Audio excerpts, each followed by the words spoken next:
Considering chapter microorganism, friend and foe from the NCERT class 8. So when we are talking about microorganism, we talk about the organisms which are unable to be seen from our naked eye, very small.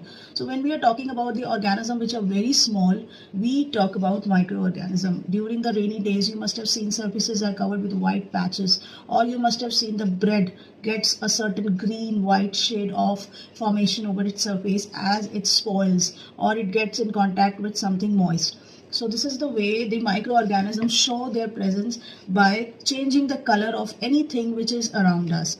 So microorganisms, when we talk about, they are classified. They are classified into bacteria, they are classified into fungi, they are classified as algae, protozoas. So these are the four major types in which these microorganisms are classified. We are talking about viruses. Viruses are not included in the microorganisms. Why? Because viruses have a special features. They are known to be immortal. Why are they known to be immortal? Immortal is something which never gets destroyed, destructed, dies. It doesn't die. Why?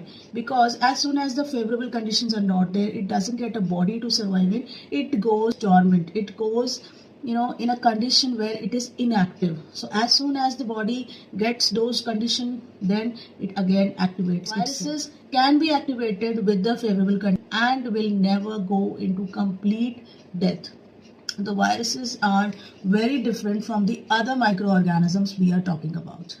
During the winter season, you must have seen you get common cold very commonly. So that is also caused by the viruses. Influenza, common cold are all caused by viruses. If you talk about the very serious diseases, HIV, when you are talking about chickenpox, then that is also caused by viruses. So many diseases which are critical, which are difficult to treat, or they take a very different pattern or note or level of disease, that is also caused by viruses.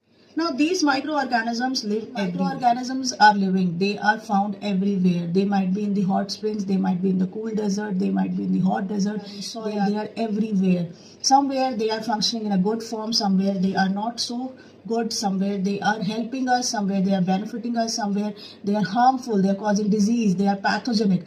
So they even infect. Now if you talk about virus especially, they infect other microorganisms, they infect the bacteria. So that is a special feature of virus if we talk about. But if we talk about them being in a host cell like human beings, they definitely cause disease. Now when we are talking about useful microorganisms, they are called friendly microorganisms. Why are they known as friendly? Because they are like friends, because they need to take care of benefits. When they are taking care of our benefits, they are friendly microorganisms. Now if you see some microorganisms like found in the peels of vegetables, peels of fruits, you decompose them, the bacteria are there, they work upon it, they decompose it, and that is used as fertilizers and manures for the plants. So that is useful. They are friendly for you. So the bacteria are friendly. Similarly, the nitrogen fixing bacteria, they are also present in the root nodules of the leguminous plants, which are helping them to be healthy. So those bacteria are helping the root nodules. But this is the way the bacteria are so very beneficial for us. Similarly, if we talk about the bacteria present for making bread, for making curd, they are also giving that useful effect in the bread making process and the curd making process. They are giving the sour taste to the curd so that it can be tasty. Similarly, in the bread also, the bread gets very fluffy, soft. So that also is used. Similarly, to make it more soft, we add yeast also.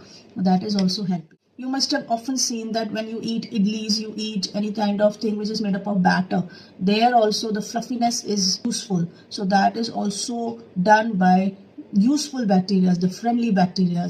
Or you also add yeast to that so that it can be soft, fluffy and easy to eat. Now what happens is when you add yeast to the food like these, they produce carbon dioxide. So when they are producing carbon dioxide, bubbles. So the gas fill the dough and they increase its volumes. The gas increases its volume. So these were the small ways which they were used for domestic purposes in every household.